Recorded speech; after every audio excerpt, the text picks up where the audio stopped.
Assalamualaikum warahmatullahi wabarakatuh. Selamat datang kembali di podcast Biro SDM Polda Aceh bersama saya Norma Yunita. Salam presisi. Sobat Polri dimanapun Anda berada, Kabupaten Aceh Besar atau yang juga dikenal dengan sebutan Aceh Raya merupakan sebuah kabupaten yang memiliki destinasi wisata yang cukup mempesona dan juga memiliki nilai-nilai historis yang tinggi pastinya. Nah, kabupaten yang beribu kota Janto ini juga memiliki banyak daya dan pesantren yang menghasilkan banyak para hafiz Quran. Nah, berbicara tentang Aceh Besar, podcast kita pada kali ini mengundang Bapak Kapolres Aceh Besar. Nah, beliau ternyata adalah putra daerah Aceh loh. Nah, kita sapa dulu beliau. Beliau adalah Bapak Ajun Komisaris Besar Polisi Charlie Saputra Bustamam SIK MH. Assalamualaikum Pak Kapolres. Waalaikumsalam warahmatullahi Pehaba wabarakatuh. Bapak. Alhamdulillah. Alhamdulillah. Jadi sapanya pakai bahasa Aceh nih Sobat Polri. Nah Pak Kapolres, terima kasih Pak sudah berkenan hadir undangan kami di podcast Biro SDM Polda Aceh sekedar bincang-bincang, dan ini kami rasa nih momen yang tepat juga ini kami menghadirkan Bapak di sini. Tapi sebelumnya kami ingin bertanya dulu nih Pak Kapolres, tadi saya sudah sampaikan bahwa Bapak adalah putra daerah Aceh. Kami jadi penasaran nih Pak. Jadi di kelahirannya ini Bapak di kabupaten mana sih Pak, atau desa mana sih? Baik, terima kasih Bu. Jadi sebelumnya kami ucapkan terima kasih atas undangan dari Biro SDM Polda Aceh. Sama-sama Bapak. Saya dari Polres Aceh Besar dan seluruh jajaran juga mengucapkan salam. Saya putra daerah Aceh Besar, tepatnya saya lahir di Kecamatan Darussalam, Kabupaten Aceh Besar. Aceh Besar. Aceh Besar, ya Bu. Di Darussalam, desa Darussalam Pak Di namanya. Desa Miru Taman. Oh, Miru Taman. Desa Miru Taman, Kecamatan Darussalam. Lebih kurang 5 km dari Polda. Polda, betul sekali. Wah, ternyata beliau yang putra daerah Aceh Besar gitu ya. Jadi beliau saat ini menjabat Kapolres Aceh Besar. Nah, lagi-lagi jadi tergelitik kita bertanya. Kira-kira Pak, gimana sih Pak perasaannya? Ternyata Bapak dipercaya oleh institusi menjabat menjadi Kapolres di tanah kelahirannya sendiri gitu. Jadi memang pasti ada positif dan ada negatifnya juga. Apalagi kita sebagai aparat penegak hukum. Betul. Tentunya orang-orang yang akan yang akan tersentuh hukum pasti akan tidak suka dengan kita. Namun di sisi lain, saya sebagai putra daerah juga berkesempatan berbakti bagi daerah saya sendiri, berbuat bagi daerah saya sendiri, dan juga saya bisa berkomunikasi dengan baik dengan situasi alam ataupun keadaan masyarakat di wilayah Aceh Besar. Itu tantangan tersendiri ya Pak. Iya. Satu sisi senang kita di tanah kelahiran, jadi bisa pulang kampung juga nih Pak. Pulang kampung tiap hari. Pulang kampung tiap hari. Iya. Luar biasa. Pak Kapolres, ini kan Kabupaten Aceh Besar bisa kita bilang kabupaten yang unik nih Pak. Mengapa? Karena memang namanya Aceh Besar ya Sobat Polri, tapi ternyata kalau dari segi luas wilayah dia tidak begitu, bukan yang paling besar gitu. Ada yang lebih besar lagi dari Aceh Besar. Tapi mengapa unik? Kabupaten Aceh Besar ini wilayahnya itu tersebar ya Pak ya, mengelilingi kota Banda Aceh bahkan. Jadi artinya ya ini kita jadi kepikiran gimana sih Pak cara memanage Polres Aceh Besar ini yang masuk ke wilayah dari Aceh Besar sendiri, pasti butuh strategi khusus nih Pak untuk Aceh Besar, kira-kira seperti apa? Baik Bu, jadi untuk Kabupaten Aceh Besar itu terdiri dari 23 kecamatan. 23. Ya, jadi dari 23 kecamatan itu yang masuk dalam wilayah hukum Polres Aceh Besar itu 13 kecamatan. Jadi 10 kecamatan itu masuk wilayah hukum Polresta Banda Aceh. Kemudian untuk Aceh Besar, kebetulan kami kecamatan yang untuk Aceh Besar itu di hujung Bu. Jadi seperti contoh misalnya dari wilayah jalur tengah itu mulai dari Sukamakmur, Kecamatan Sukamakmur Sibreh itu sampai ke Lembah Selawah ataupun Sare. Nah, kemudian jalur barat itu mulai dari Longa, Lepung dan Long. Nah, jadi wilayah ujung dari pantai barat, kemudian wilayah tengah sampai ke perbatasan Aceh Besar dengan PD, Bu. Nah, jadi memang agak tersebar. Jadi kalau misalnya saya ke wilayah barat itu membutuhkan waktu 1 hari saya bisa Nah, keliling. itu dia. Kalau memang saya harus ke wilayah timur juga saya membutuhkan 1 hari Satu untuk hari. menuju wilayah sana. Belum Ya. lagi ada ini loh, Sobat Pori. Pulau Aceh, kita Betul. termasuk Aceh Besar juga. Ini kan Betul. luar biasa, makanya butuh leader yang luar biasa untuk menangani di Aceh Besar ini ya Pak ya. Iya. Jadi Bu, kalau Pulau Aceh itu termasuk dalam pulau terluar. Betul. Jadi di Divisi Hubungan Internasional itu kecamatan yang berbatasan dengan negara luar, walaupun memang sangat jauh jaraknya. Oke. Nah, jadi Pulau Aceh kalau dari kita dari Ulele kita berangkat itu lebih kurang 2 jam kapal penumpang yang digunakan oleh masyarakat biasa. Artinya berarti definisi pulau terluar itu adalah yang memang berdekatan dengan negara lain. Berbatasan langsung dengan negara lain gitu, Bu. Iya. Ini malah ilmu baru loh saya. Saya kirain kalau udah pulaunya terluar sendiri gitu aja udah namanya pulau terluar, berarti memang ada berbatasan dengan negara lain yang tidak ada pulau lain, Bu. Oke, Nah, siap. jadi begitu. Termasuk kita 2 pulau, 2 polsek yaitu Polsek Long dengan Polsek Pulau Aceh. Itu yang termasuk dalam pulau-pulau terluar untuk wilayah Kabupaten Aceh Besar. Oke. Seperti Ibu sampaikan, wilayah Aceh Besar yang cukup terbentang luas, Benar Bu. sekali. Nah, jadi kami dari saya sebagai Kapolres dalam mengendalikan tentunya kita sudah membagi tugas siapa berbuat apa. Nah, jadi untuk di jajaran wilayah itu ada polsek, di sana ada kapolsek dan personil yang cukup. Nah, sehingga rentang kendali yang kami gunakan adalah memaksimalkan peran fungsi polsek di wilayah-wilayah, baik itu wilayah timur maupun wilayah barat yang di sana ada polsek-polsek. Jadi kami maksimalkan peran polsek, dan seandainya para kapolsek dan anggota itu membutuh backup, maka kami yang dari Polres segera melakukan backup. Nah, jadi semua wilayah hukum Aceh Besar itu bisa tercover dengan jumlah personil kami yang ada untuk saat ini. Berarti manajerialnya memang sudah terkondisikan karena mengingat luas wilayah itu tadi ya Pak ya. Betul, Luar karena biasa. jarak dari ujung barat ke ujung timur mungkin itu lumayan cukup jauh untuk jarak tempuh kita. Jadi kami berdayakan dengan maksimal polsek-polsek yang ada dan personil yang ada di wilayah tersebut untuk bekerja maksimal untuk menangani potensi yang ada di wilayah masing-masing. Luar biasa. Saling bahu-membahu ya Pak Saling ya. bahu-membahu, Oke, baik. betul. Nah, kita ketahui bersama sudah dilaksanakan apa sih namanya?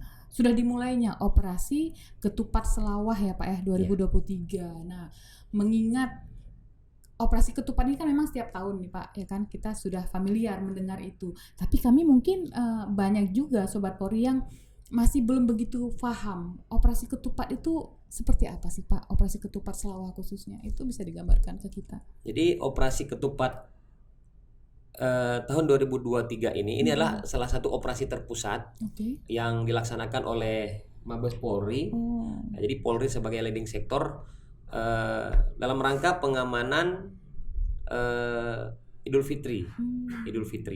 Nah, kemudian dalam operasi ketupat ini juga melibatkan instansi terkait. Nah, karena pengamanan Idul Fitri ini tidak hanya Polri, tetapi instansi-instansi lain juga ikut bergabung. Nah, kita beberapa kali ada arahan ataupun video conference dengan Bapak Kapolri. Di sana hadir kementerian, Menko, ya, untuk kita melaksanakan rapat lintas sektoral. Kemudian untuk di Aceh karena dinamakan dengan operasi Ketupat Selawah karena Selawah itu ikon dari masing-masing Polda. Jadi pada umumnya namanya adalah operasi ketupat, tetapi setiap Polda itu menambah dengan ikonnya wilayah masing-masing. Jadi seperti kita ini namanya ya Pak. Beda-beda. Jadi operasi ketupat tetap sama, tetapi kalau di Aceh kita menamakan operasi Ketupat Selawah. Itu berlaku di seluruh wilayah Polda Aceh. Jadi operasinya itu apa saja Pak? Mudik kah atau apa-apa saja Pak item-itemnya? Dalam operasi ketupat ini tentunya itu dilaksanakan pada saat H-7 dan H+7 Lebaran. Jadi khususnya pengamanan jalur mudik, Bu. Jadi lebih ditekankan kepada pengamanan jalur mudik, mengamankan masyarakat yang melaksanakan mudik dan merayakan hari raya Idul Fitri. Ya. Mengingat memang ya Aceh Besar ini ya Pak memang jalur mudik luar biasa ya Pak. Memang menjadi rutinitas juga ketika operasi ketupat ini. Tapi apakah mengingat destinasi wisata juga termasuk nggak Pak di dalam operasi atau memang hanya mudik saja? Ya. Jadi Aceh Besar mungkin bisa dikatakan jalur masuk dan jalur keluar dari kota Banda Aceh. Nah, karena kita memang mengelilingi kota Banda Aceh. Nah, selain dari pengamanan jalur mudik, juga kita mengamankan tempat-tempat keramaian, Bu. Ya, jadi mudik ini kan salah satu apakah lalu lintas jalan juga yang meningkatnya volume kendaraan. Nah, kemudian tentunya bersamaan dengan tempat-tempat wisata. Jadi pada saat kebiasaan masyarakat kita pada saat Lebaran H+1, H+2 itu sudah mendatangi atau berkunjung ke tempat-tempat wisata. Nah, jadi kebetulan di wilayah Aceh Besar ini selain jalur lintas, jalur pintu masuk dan pintu keluar ke Banda Aceh, juga kita memiliki tempat wisata yang sangat dominan masyarakat berkunjung, khususnya masyarakat Aceh Besar dan Banda Aceh, yaitu Pantai Longa, Pantai Lepung. Nah, jadi memang salah satu tempat wisata yang cukup banyak diminati oleh masyarakat kita. Berarti include lah dengan tempat pariwisata di mana memang pastilah dengan kendaraan yang berbondong-bondong gitu ya Pak ya. Jadi pengamanannya sampai ke situ. Nah, menarik sempat kami membaca himbauan Bapak Kapolda Aceh Pak bahwa salah satu indikator keberhasilan operasi ketupat Selawah 2023 ini adalah menurunnya angka kecelakaan dan korban meninggal dunia. Nah, terkait dengan hal tersebut, mengingat Aceh Besar sangat complicated, strategi apa sih Pak yang sudah Bapak susun untuk jadi ini? Sesuai dengan penyampaian Bapak Kapolda, kami mengambil langkah-langkah untuk seluruh jajaran. Jadi kami dalam operasi ketupat ini Bu ada 3 pos yang kami buat. Yang pertama pos pelayanan ada 1, kemudian pos pengamanan kami buat 2. Pos pengamanan itu ada di Sare dan ada di Longa. Kemudian pos pelayanan kami buat di Kecamatan Sukamakmur, itu di Nandegalung. Jadi dari pos-pos tersebut personil yang di pos itu bertugas pengaturan lalu lintas, kemudian seperti yang di wilayah Longa juga kami membuat himbauan-himbauan, spanduk-spanduk seperti arahan Bapak Kapolda untuk menghindari terjadinya laka laut. Jadi biasanya kalau sudah ramai di pantai itu cenderung masyarakat mengabaikan rambu-rambu. Padahal pemerintah daerah kita juga bersama instansi terkait sering menghimbau untuk tidak boleh berenang di tempat-tempat yang sudah dilarang. Namun kadang-kadang luput dari pantauan kita dan masyarakat juga mengabaikan, terjadi laka laut. Ya mudah-mudahan kita berharap bersama untuk tahun ini tidak terjadi laka laut. Dan kami juga sudah menyampaikan kepada seluruh personil, baik itu yang lalu lintas, memasang rambu-rambu, peringatan-peringatan, kemudian patroli dengan menyalakan rotator, sehingga masyarakat pengguna jalan itu pada saat melihat polisi dia ingat bahwa dia harus berhati-hati. Kemudian demikian juga di wilayah pantai, juga kami pos yang ada di sana dan juga dibantu oleh Polsek juga akan selalu menghimbau, mengingatkan masyarakat untuk menghindari adanya hal-hal yang tidak kita inginkan bersama. Terutama kalau wilayah pantai mungkin terjadinya laka laut Bu, yang bisa mengakibatkan paling parah meninggal dunia. Seperti itu.